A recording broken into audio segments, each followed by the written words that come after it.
दोस्तों, अनिरुद्ध राजन जो मजदूर नेता है, लंबे टाइम से काम कर रहे थे मानेसर के अंदर, और उसको जिस प्रकार से उसकी गिरफ्तारी की गई है और उसको टैग लगा दिया गया एक बार फिर कि वो माविस्ट था। और हम ये कह रहे हैं कि क्या माविस्ट होना गुनाह है? क्या माओ को मानना गुनाह है? मजदूर संगठन जो है, जो वहाँ काम करता है, वो सभी हमारे साथ है, उनके कुछ नेता लोग, उनसे एक बार बात करते हैं। सर इधर आ जाइए एक बार थोड़ा सा, तो एक बार नाम बता दीजिए। मेरा नाम रामपाल है। रामपाल, क्या मतलब गिरफ्तार क्यों किया गया उनको? उनको गिरफ्तार, वो लगभग 4-5 सालों से मानेसर में काम कर रहे थे और जब वो घर जा रहे थे तब उनको गिरफ्तार कर लिया गया।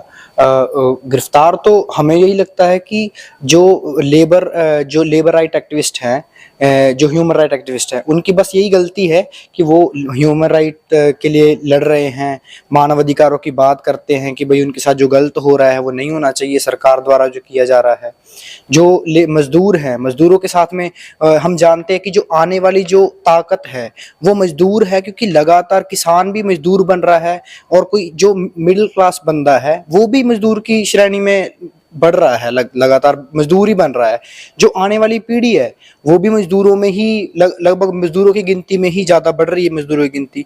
तो यही है कि सरकार को भी पता है कि जो मजदूर, जो इतनी बड़ी ताकत है, जो एडवांस टेक्नोलॉजी में काम करता है, और सरकार को ये डर है कि जो समाज को बदल देने वाली जो ताकत है मजदूर और किसान, उसके अंदर जो भी काम करेगा, उनको जागरूक करने का काम करेगा, उसको तुरंत बंद करना है, उसका बाइकआउट करना है, उसको यूएपीए लगाकर यूएपीए के तहत उसको अंदर डालना है, जो कि इन्होंने उन्हीं के लिए ही बनाई है यूएपीए जैसी चीज। आपने कहा कि उनको बंद करना है, और भी साथी हमारे साथ है। आप इधर आइए एक बार, आप इधर आइए।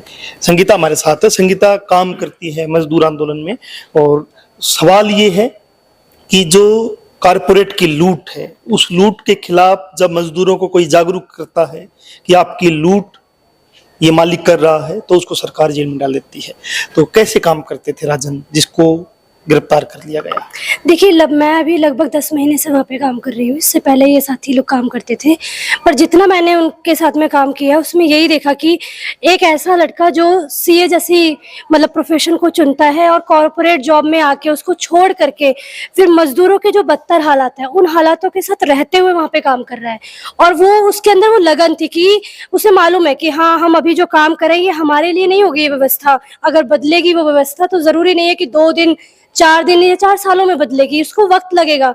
फिर भी वो लगातार वहां पे काम कर रहे थे इस लगन के साथ में कि हम जो भी लोग हैं, जो मजदूर है, दलित है, आदिवासी है, महिलाएं हैं, मुस्लिम है, जिस तरीके से उनके ऊपर हमला हो रहा है उनका एकजुट होकर के आना जरूरी है। और उसको देखते हुए लगातार वहां पे थे।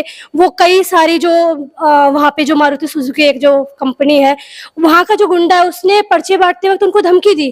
कई तरह की ऐसी धमकियां उनको मिलती थी। इन सारे साथियों को वो धमकियां मिली थी कि आप मानेसर से यहाँ से निकल जाओ, क्योंकि हम सभी जानते हैं कि 2011-12 में जो मारुति का आंदोलन हुआ तो एक चेतना तो मजदूरों के अंदर जागरूक कर दी कि आपको यूनियन होना बहुत जरूरी है, और जब वो संगठित हो जाएंगे तो वो ताकत बन जाएंगे। इसलिए सत्ता कभी चाहती नहीं है कि वो संगठित हो और संगठित होकर के लड़े। जब वो मालिकों को या सरकार को समस्या क्या है इकट्ठा होने में? अगर आप यूनियन बनाते हो, समस्या क्या, क्यों डरते हो आपकी एकता से? देखिए, बहुत सीधी सी बात है कि हम बात करते हैं ये जो व्यवस्था है वो वर्ग आधारित है, किसी एक की सत्ता होना जरूरी है। अभी जो सत्ता है वो हम देख रहे हैं कि एक पूंजीपति वर्ग यहाँ पर स्थापित हो रखा है और उसकी सत्ता चल रही है। जब वो ये देखता है कि मजदूर वर्ग जब अपना राज लेकर के आएगा तो उन जैसे लोगों को भी, जो भी बहुत आराम से मजदूरों का खून चूस करके जो मुनाफा आ रहा है उससे वो अपना पूरा आशियाने वाली जिंदगी, आलीशान जिंदगी जी रहे हैं, फिर उनको भी उसी तरीके से फैक्ट्री के अंदर में जाना पड़ेगा, मेहनत करनी पड़ेगी। मेहनत करने से डरता है। सर आप भी एक बार इधर आ जाइए। सर एक बार इधर आ जाइए। इधर नाम क्या सर आपका? मेरा नाम हिमांशु है। हिमांशु, क्या काम करते हो? मारुति के पार्ट बनाते हैं, मार्काजेस्ट में काम करते हैं। आप मजदूरी करते हो? मजदूरी। क्या जुल्म है अगर कोई आपको बताए कि आपके मालिक ने आपकी 100 रुपए दिहाड़ी खा ली है, आपकी बनती थी 1000 रुपए, आपको दी है 200 रुपए, अगर ये चीज आपको समझाए कोई, क्या ये जुल्म है? नहीं। तो फिर अनिरुद्ध को क्यों गिरफ्तार कर लिया?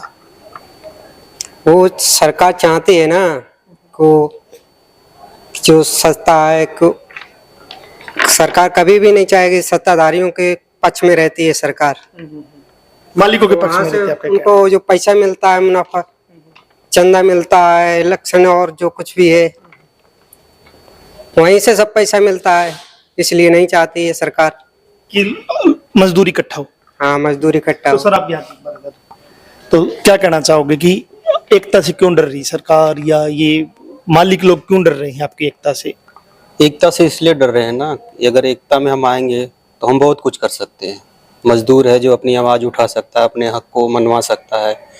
तो एकता में वो इसीलिए नहीं आने दे रहे हैं कि अगर ये एकता में आ गए, अगर मानेसर की मैं बात करूँ, IMT मानेसर की, लाखों मजदूर काम कर रहे हैं। अगर हर मजदूर रोड पे उतर जाए, फैक्ट्री के आगे खड़े हो जाए, तो सरकार के पास इतनी ताकत नहीं है कि उसको बैठा दे। और वही एकता मजदूरों के अंदर नहीं है, उसी चीज़ का फायदा सरकार को होता है। और वही डर सरकार को है कि ये एकता जिस दिन हो गई उस दिन हमारा जो है साम्राज्य वो खत्म हो जाएगा। साम्राज्य खत्म हो जाएगा। साम्राज्य का मतलब पूंजी का साम्राज्य खत्म हो जाएगा, लूट का साम्राज्य खत्म हो जाएगा। अनिरुद्ध राजन जो सीए की पढ़ाई करता है, सीए बन जाता है, उसके बाद उसको लगता है कि कारपोरेट की लूट का अंग सीए होता है, और इसी से वो खपा होकर कि मैं किसी लूट का हिस्सा नहीं बन सकता। जिस मजदूर ने मेहनत की है उस मजदूर का पसीना सूखने से पहले उसको दिहाड़ी मिल जानी चाहिए, लेकिन मजदूर का तो खून भी सूख जाता है, उसको दिहाड़ी नहीं मिलती है। और इतनी गंदी बस्तियों में वो रहता है। कभी आप मानेसर के अंदर जाके देखिए, गुड़गांव के अंदर, फरीदाबाद के अंदर औद्योगिक एरिया में जाके आप देखोगे तो उसके हालात अच्छे नहीं है। अनिरुद्ध राजन ने सीए का अपना कारपोरेट जॉब छोड़कर उसने मजदूरों को इकट्ठा करना शुरू किया, मजदूरों को जागरूक किया, और मानेसर के अंदर कुछ साथियों के साथ मिलकर मजदूर यूनियन का गठन किया। सरकार और कारपोरेट इसी बात से चिंतित थे कि मानेसर में एक क्रांतिकारी यूनियन, मजदूर की यूनियन क्यों बन गई है।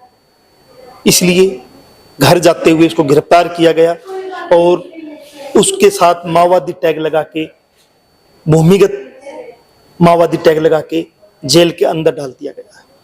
ये भारत के प्रत्येक नागरिक को जरूर सोचना पड़ेगा कि जो व्यक्ति एक मजदूर की मेहनत के लिए लड़ता है, जो व्यक्ति पूंजी की लूट के खिलाफ लड़ता है, अगर उसको जेल में डाला जाएगा तो नंबर सबका आएगा। जनमंच के साथ बने थे, नई अपडेट के साथ फिर हाजिर होंगे।